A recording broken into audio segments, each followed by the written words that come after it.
All right, so let's start with the big story that we are tracking on WION at this hour, where Hong Kong media tycoon Jimmy Lai is to be in court today facing charges related to a 3-year-old offence. Jimmy Lai has been accused of threatening to injure a man during the 2017 Tiananmen Square vigil at Victoria Park. Charges framed against Jimmy Lai include criminal intimidation, and he has pleaded not guilty to the offence. The dozens of pro-Beijing protesters gathered outside the court and chanted slogans against Jimmy Lai as he arrived.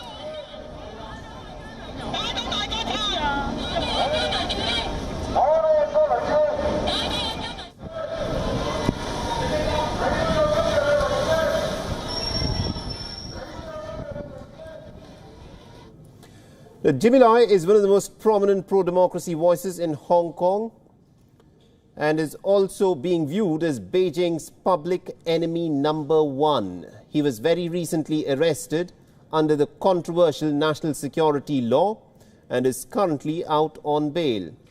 Now, even US President Donald Trump has taken note of his arrest. On Wednesday, the president sent his best wishes to Jimmy Lai and called him a wonderful gentleman and also a brave man to be standing up to China. Listen.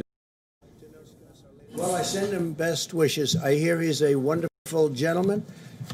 He's certainly a brave man, and I send him best wishes. With that being said, because of that and obviously what happened in Hong Kong, we've taken all of the vast amounts of money that we used to subsidize Hong Kong. We essentially subsidized Hong Kong by giving them all sorts of incentives, and that's what made Hong Kong, the exchange and business in Hong Kong successful. I've taken it all back. Now, Donald Trump is also pushing ahead with his plan to end Hong Kong's special status. The United States has terminated 3 bilateral agreements with Hong Kong as part of this decoupling.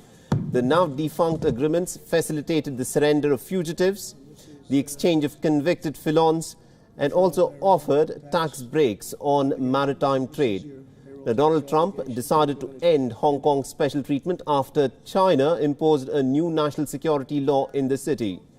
While Beijing has argued that the law will actually improve security, there is widespread consensus that it is actually aimed at cracking down dissent in Hong Kong.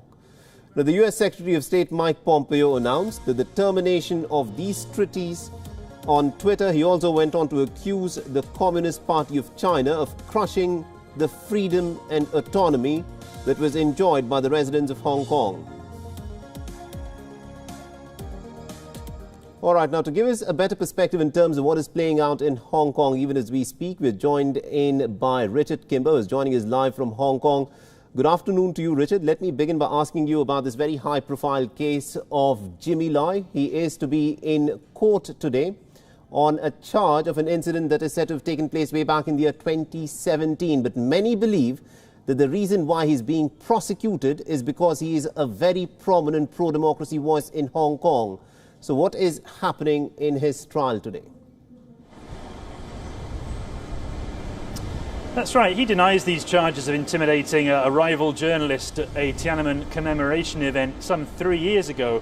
All of his supporters and many of the pro-democracy campaigners here in Hong Kong who support his standing up against the government and against China, they do see him as being personally persecuted over many of these issues, including, of course, the arrest under the national security law just 10 days ago. And so they very much don't like the idea that people like him, who are actually standing up for what they believe in, are being singled out and are being repeatedly hauled back into court. On the flip side, there are those, as the campaigners you played a clip from earlier on, who are standing outside the court chanting his name as a traitor to Hong Kong because they see him as stirring up trouble and inciting young people to protest against the government, which they say is destabilizing Hong Kong and ruining the economy, very much parroting the line that the government is spouting out here about trying to ensure more stability for Hong Kong's long-term future. So an increasingly divisive figure in the city now, Jimmy Lai, and so much so that he's actually now, as you say, being name-checked by the US president, which, just to give some context, would have been unthinkable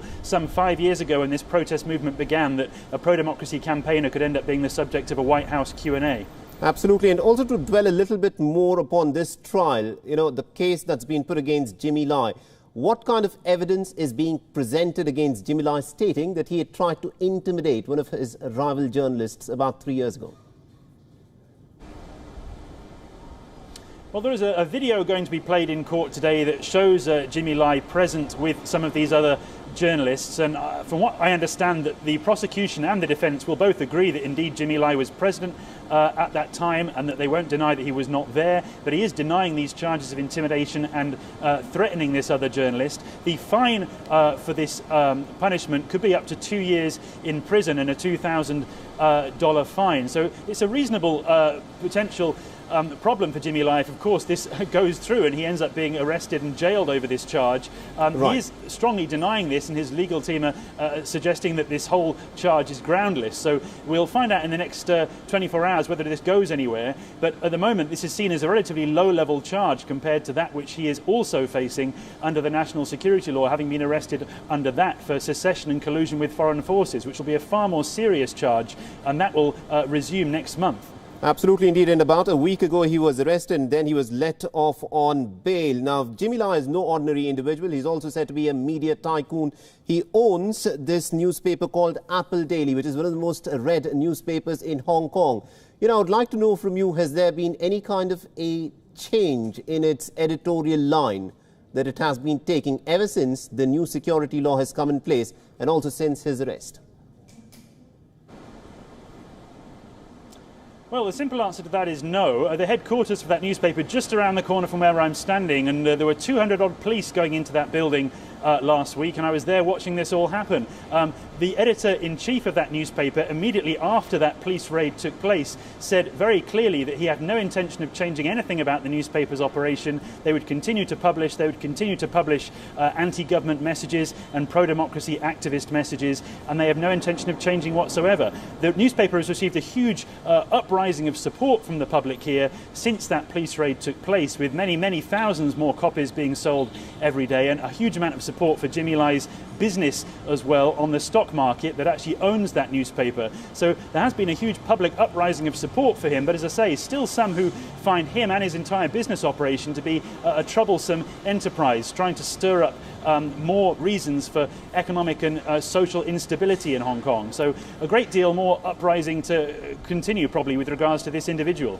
Absolutely, indeed. We'll of course be tracking Jimmy Lai and what happens with the court cases that are being slapped on him. But I want you to talk a bit more about, you know, another crucial development that has taken place, where the United States has now suspended 3 treaties that it had with the autonomous territory of Hong Kong. They were to do with extradition and also with the taxation that the United States had with Hong Kong. Now that the United States has decided to suspend them, you know, how is this being viewed by the Chinese? Do they view this as aggression on the part of the United States? Well, this is, as usual, been dismissed by both the Hong Kong government and will likely be dismissed by the Beijing Foreign Ministry in a few minutes from now when they hold their afternoon briefing. The Hong Kong government, though, interestingly, specifically saying that it thinks that this act by the US is going to hurt the US more than it will do the US any good. And they're saying that from their own statistics of what's been actually happening under these agreements, for example, the US has, since 1998, received 69 fugitives from Hong Kong, whereas Hong Kong has only received 23. So the Hong Kong government says clearly the US is going to lose out more if this agreement is cancelled. Also on the issue of exemption from taxation, it says that because local Hong Kong shippers are already exempt from local duties in Hong Kong, what will now happen is US international shippers will have to pay double tax, whereas Hong Kong shippers will only have to pay tax in the US. So again, they say in both cases the US is hurting itself more than it's doing any good by cancelling these agreements. So the Hong Kong government being very critical and very specifically critical about why these measures are not making any sense as far as they're concerned. All right, we'll have to leave it there. Thank you very much indeed, Richard Kimber, for joining us from Hong Kong and getting us all those insights into